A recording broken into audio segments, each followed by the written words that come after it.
Bill Gibbons had flour under his fingernails and dough in his soul. For 15 years, he'd worked the night shift at Artisan Rise, the bakery he'd built from nothing into one of the city's premier suppliers of handcrafted bread. 3 a.m. starts, finishing by noon, home by 1 to sleep while the rest of the world worked. It wasn't a conventional schedule, but it had bought him a house, a comfortable life, and, he'd thought, a happy marriage. His wife Amy had stopped complaining about his hours years ago. She'd adapted, made friends, built her own life while he kneaded sourdough and shaped baguettes in the pre-dawn darkness. When she'd moved his pillow to the guest room 2 months ago, Bill had accepted her explanation without question. "You snore so badly, honey," she'd said, kissing his cheek. "I can't sleep. Just until we can afford that surgery the doctor mentioned." Bill knew he snored. His crew at the bakery joked about it during breaks. He'd felt guilty keeping Amy awake, so he'd taken his pillow and moved to the guest room without argument. Separate bedrooms weren't ideal, but they weren't divorced either. Plenty of couples slept apart. What he didn't know was that Amy had been waiting for exactly that accommodation. The truth arrived on a Tuesday morning in October, delivered by a batch of burned brioche and a broken oven timer. Bill left the bakery at 6 a.m. instead of noon, frustrated and covered in soot from the malfunctioning equipment. His business partner Lloyd Rich had offered to stay and deal with the repair crew, told Bill to go home and rest. Lloyd was good like that, reliable, trustworthy, the kind of partner every business owner wished for. Bill drove home through the quiet morning streets, looking forward to an actual breakfast with his wife instead of falling into bed while she headed out for her yoga class or book club or whatever filled her days. He pulled into the driveway at 6:47 a.m. Amy's car sat in its usual spot.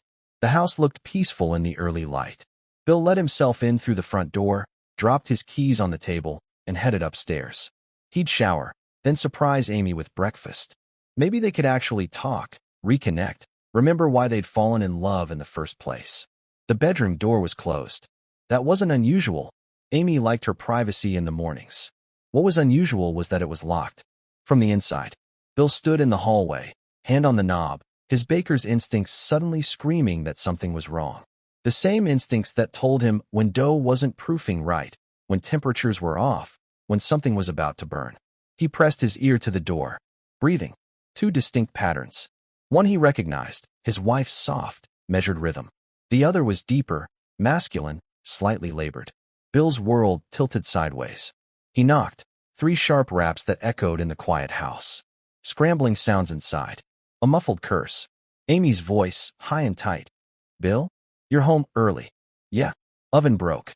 "Why is the door locked?" A pause that stretched too long. I'm not decent. Give me 5 minutes. 5 minutes to get decent. 5 minutes for whoever was in there with her to get out. 5 minutes for Bill's 15-year marriage to finish dying. He almost kicked the door in. Almost screamed. Almost became the cliché of a betrayed husband. But Bill Gibbons hadn't built a successful business by acting on impulse. He'd learned patience from bread dough. You couldn't rush the process. You waited, you watched, you acted at exactly the right moment. "Sure," he said, keeping his voice steady. "I'll make coffee." He walked downstairs, measured and calm, while his insides churned like a poorly mixed dough. He went to the kitchen, filled the coffee maker, and waited. 7 minutes later, Amy came down. She'd showered. He could smell the shampoo, see the damp hair. She wore her robe and a smile that didn't quite reach her eyes. "You're home so early," she said again, moving to the coffee pot. "What happened?" "Oven malfunction. Lloyd's handling it." Bill watched her carefully. "You okay? You look flushed." "Just hot from the shower." She didn't meet his eyes. "I was sleeping. You startled me." "Sorry about that." Bill sipped his coffee. Bedroom door was locked. "Since when do you lock it?" "Oh, that. I've been doing that lately. Makes me feel safer when you're not here." She laughed, but it sounded forced. "Silly, I know." Bill nodded like he believed her. "Not silly. Smart. You never know." They sat in uncomfortable silence. Bill noticed things he'd been too tired to see before.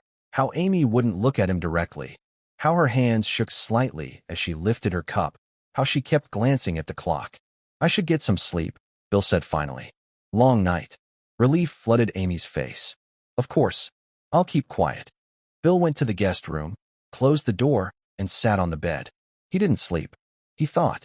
Someone had been in his bedroom. Someone had been in his bed. Someone had been with his wife. The question was who? And the bigger question was what he was going to do about it. Bill didn't confront Amy. Not yet. Instead, he went to work that night with his mind racing, kneading dough with mechanical precision while he planned his next move. Lloyd Rich found him at 4 a.m., shaping baguettes in the back kitchen. "You're quiet tonight," Lloyd observed, leaning against the stainless steel counter. "Still pissed about the oven?" Bill looked at his business partner. Lloyd was 42, fit, well-dressed even in his bakery whites. Handsome in that aging athlete way some men managed. He'd been Bill's partner for 8 years, splitting profits 50-50, sharing the workload, building Artisan Rise into something remarkable. Lloyd was also divorced, lived alone in a condo downtown, had plenty of free time during the day while Bill slept. "Just tired," Bill said. "You know how it is." "Yeah." Lloyd grabbed a coffee. "Hey, I was thinking, we should talk about expanding. Maybe open a second location. I've been scouting properties." "During the day?" "Yeah, when else? You're sleeping, so I figured I'd handle it." Lloyd smiled. "That's what partners do, right? Cover for each other." Bill shaped another baguette, his hands steady even as suspicion coiled in his gut. "Right. Partners." The next morning, Bill didn't go home. He told Lloyd he was meeting with their accountant, then parked 3 blocks from his house and waited. At 9 a.m., a car pulled up. Familiar. Lloyd's silver BMW. Bill watched his business partner get out, check the street casually, then walk up to Bill's front door like he owned it. Amy opened before Lloyd could knock. She was dressed, hair done, smiling in a way she hadn't smiled at Bill in months. They kissed. Not a friendly peck. A lover's kiss, deep and comfortable and practiced. Then they went inside together. The door closed. Bill sat in his truck, hands gripping the steering wheel, and felt something cold and hard settle in his chest. Not just betrayal, not just anger, something calculating and patient. Lloyd wasn't just sleeping with his wife. Lloyd had access to everything: the business accounts, the recipes, the supplier contracts. If Lloyd and Amy were together, they could be planning more than just an affair. Bill pulled out his phone and called his lawyer. Not a divorce lawyer, his business lawyer. Daniel Baxter, sharp as a knife and twice as mean when he needed to be. "Daniel?" "Bill Gibbons. I need you to do something for me." Quietly. "What's up?" "Audit the business accounts. Every transaction Lloyd has made in the last 6 months. And check if my wife has opened any accounts I don't know about." Silence. Then, "Bill, what's going on?" "Maybe nothing. Maybe everything." "Can you do it?" "Yeah. Give me a week." Bill hung up and drove to his bakery. He had work to do. Not just the bread kind. Over the next week, Bill became a ghost in his own life. He went to work, came home at irregular times, acted normal. He smiled at Amy, made small talk with Lloyd, pretended he didn't notice the guilty glances and whispered phone calls. He also started documenting everything. Took photos of Lloyd's car at his house. Checked Amy's phone when she showered. Found texts to a contact labeled Yoga Studio that were definitely not about Downward Dog. Set up a small camera in his bedroom, hidden in a bookshelf, just to confirm what he already knew. The footage was exactly what he expected. Lloyd and Amy, in his bed, in his house, planning their future while Bill worked to pay for it all. Daniel called on day 6. "You need to come to my office." Now. Bill went. Daniel spread papers across his desk: bank statements, transaction records, corporate filings. "Lloyd has been siphoning money from the business for 4 months, Daniel said. "Small amounts, routed through fake supplier accounts. About 60,000 so far." Bill's jaw tightened. "And Amy?" "She opened an account in her maiden name. Cheney. Lloyd's been depositing money there weekly. Looks like they're building a nest egg." "For what?" Daniel pulled out another document. "This. Articles of incorporation for a new bakery. Heritage Bread Company. Filed 3 weeks ago. Owners listed as Lloyd Rich and Amy Cheney." Bill stared at the papers. They weren't just having an affair. They were stealing his business model, his recipes, his money, planning to leave him with nothing while they started fresh together. "Can we stop them?" Bill asked. "We can file charges for embezzlement, sue for damages, freeze the accounts." Daniel leaned forward. "But Bill, if you want my advice, don't just stop them. Bury them." "How?" Daniel smiled. "Let them think they're winning. Let them keep planning, keep stealing, keep building their little dream. Then we spring the trap when they're so deep they can't get out. Make it hurt. Bill thought about the years he'd spent building Artisan Rise. The early mornings, the burned hands, the failed batches and sleepless nights. He'd sacrificed everything for that bakery. And Lloyd, his partner, his friend, was stealing it while sleeping with his wife. "Tell me what to do," Bill said. Over the next 2 weeks, Bill and Daniel built their case. They documented every penny Lloyd stole, every lie Amy told, every secret meeting and whispered plan. Bill played the oblivious husband perfectly, tired, distracted, too focused on work to notice what was happening under his nose. He even started complaining to Lloyd about how tired he was, how the business was wearing him down, how maybe he should consider selling his share and retiring early. Lloyd's eyes had lit up at that. "Really? You'd consider that?" "Maybe. I mean, I'm 51. Been doing this for 15 years. Might be time for a change." "Well, if you're serious, I could probably buy you out. Give you a fair price, let you rest." Bill bet he could, with stolen money and Amy's help. "Let me think about it," Bill had said. He let them think they'd won. Let them get comfortable. Let them believe their plan was working. Then he invited them both to dinner. Bill chose a Saturday evening, when the bakery was closed and he'd normally be sleeping. He told Amy he wanted to do something special, reconnect, remember why they got married. She'd seemed surprised but agreed. He told Lloyd to bring his girlfriend. "It's time I met her," Bill had said with a smile. "You've been talking about her for months." Lloyd had hesitated, then agreed. Probably figured it was good cover, good practice for when they went public. Bill reserved a private room at Marcello's, an upscale Italian place where he'd proposed to Amy 16 years ago. Sentimental. Perfect. He arrived early, set the stage. Daniel Baxter sat at the bar, waiting. So did Mark Finley, a private investigator Bill had hired. And Gerald Estes, a federal agent Daniel had contacted about the embezzlement. At 7 p.m., Amy arrived. She dressed beautifully, the way she used to for Bill, before comfort replaced romance. At 7:15, Lloyd walked in with a woman Bill had never met. Denny Lloyd, apparently. Actual girlfriend? Fake girlfriend for show. Bill didn't care. They sat, ordered wine, made small talk. Bill waited until the appetizers arrived, then smiled at his wife. "Amy, I wanted tonight to be special because I have some news. I'm selling my share of the bakery." Lloyd's fork stopped halfway to his mouth.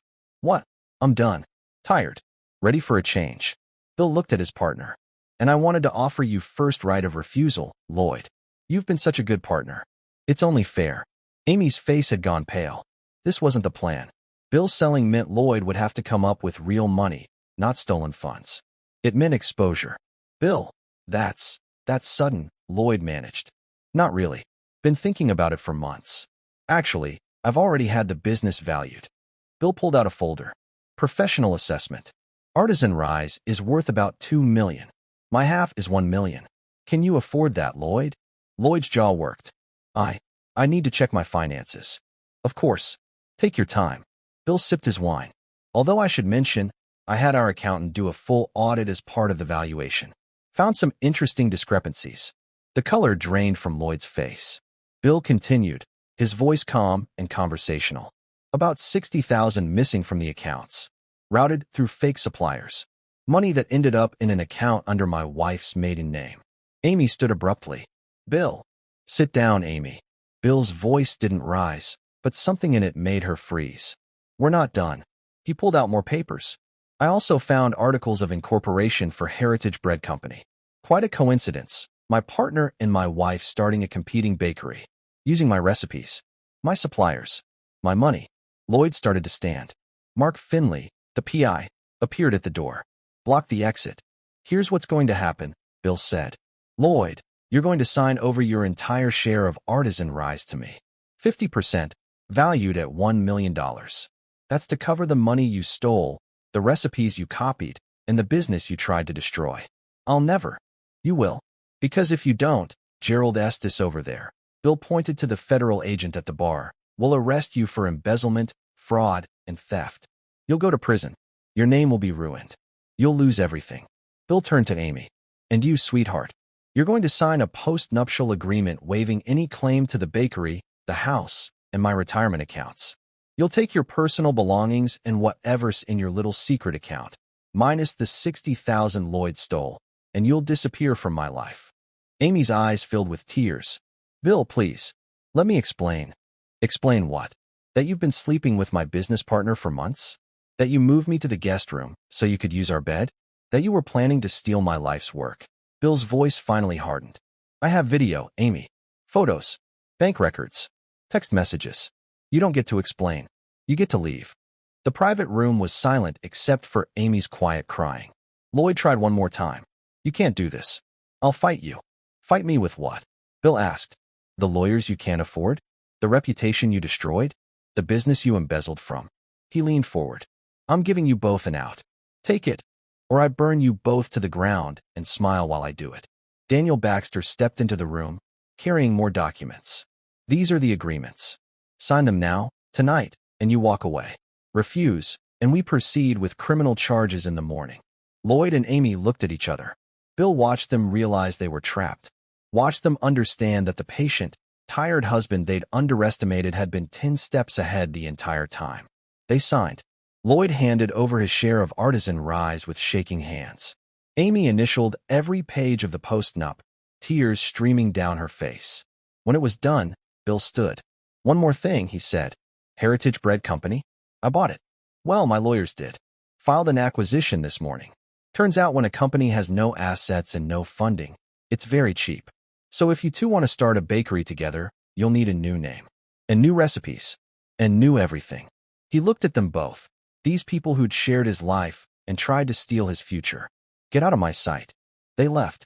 Lloyd's fake girlfriend had disappeared at some point. Gerald Estes assured Bill the threat of charges would keep Lloyd quiet. Daniel packed up the agreements with satisfaction. Bill sat alone in the private room where he'd proposed 16 years ago and felt nothing but relief. His phone rang. The night shift manager at Artisan Rise. Boss, we got a problem with the mixer. Bill smiled. I'll be right there. 3 months later, Bill stood in his bakery. His bakery, 100% his now, and shaped sourdough while his new night crew worked around him. He'd promoted from within, hired hungry young bakers who loved the craft, rebuilt the culture Lloyd had been poisoning. The divorce finalized quietly. Amy had taken her settlement and moved across the country. Bill heard she was waitressing, struggling, lonely. He felt nothing about it. Lloyd had disappeared too. Rumor was he'd left the state, couldn't find work, burned every bridge he'd ever built. Bill felt nothing about that either. What Bill felt was peace. He'd lost a wife who didn't love him and a partner who'd betrayed him. In return, he'd gained complete ownership of his dream, freedom from people who'd used him, and the satisfaction of knowing he'd handled it perfectly. One evening, as Bill was closing up, a woman came in. Beatrice Nixon, one of his regulars, a food critic who'd been praising Artisan Rise for years. Bill, I heard about what happened, she said. I'm sorry. Don't be. Best thing that ever happened to me. Really? Really? Bill smiled. Turns out some relationships are like bad dough. Better to toss them and start fresh than try to save something that's already spoiled. Beatrice laughed. That's a healthy attitude. I'm a baker. I understand that sometimes things don't rise the way you hope. But you learn, adjust, try again. He pulled out a fresh baguette. On the house. For being a loyal customer. She accepted it with a smile. You know, there's an event next month. Food festival. I'm organizing. Would love to feature Artisan Rise if you're interested. I'm interested. She handed him her card. On the back, she'd written her personal number. Call me. We'll discuss details. Maybe over dinner. Bill looked at the card, then at Beatrice. She was smart, genuine, appreciated good bread and honest work. Maybe I will, he said. After she left, Bill finished his prep work and headed home. Not to the house he'd shared with Amy. He'd sold that, bought a condo closer to the bakery. Smaller, simpler his. He showered, made himself a real breakfast for once, sat on his balcony watching the sunrise. His phone buzzed. Text from Daniel. Lloyd tried to file a countersuit. Judge threw it out. You're clear. Bill deleted the message and blocked Lloyd's number. That chapter was closed. He had work tonight, a bakery to run, and maybe, just maybe, a dinner date to plan. Life after betrayal looked pretty good. At 51, Bill Gibbons had learned what his bread had been trying to teach him all along. Patience, precision, and knowing exactly when to act paid off every single time. His marriage had burned like an overfired oven, but he'd built something better from the ashes. And unlike Lloyd and Amy, he'd done it with integrity intact. 6 months after the confrontation, Artisan Rise won Best Bakery in the state. Bill accepted the award wearing his flour-stained whites, grinning like the kid who'd started this whole crazy dream 15 years ago. Beatrice Nixon stood in the crowd, clapping. They'd been dating for 3 months. Slowly, carefully, two people who understood that good things took time to rise properly. Lloyd sent a bitter email that night. Bill deleted it without reading. Amy tried to call. Bill blocked the number. He was done looking backward. Done wasting energy on people who tried to steal his future. Bill Gibbons had his bakery, his craft, his integrity, and a second chance at happiness with someone who actually appreciated him. That night, as he kneaded dough at 3 a.m. with his crew working efficiently around him, Bill realized he'd never been happier. Some men would have broken under betrayal. Some would have lashed out violently, made stupid choices, destroyed themselves along with their enemies. Bill had done something better. He'd stayed smart, stayed patient, and stayed 10 steps ahead. Just like good bread, revenge was best served after proper preparation. And his had been perfect.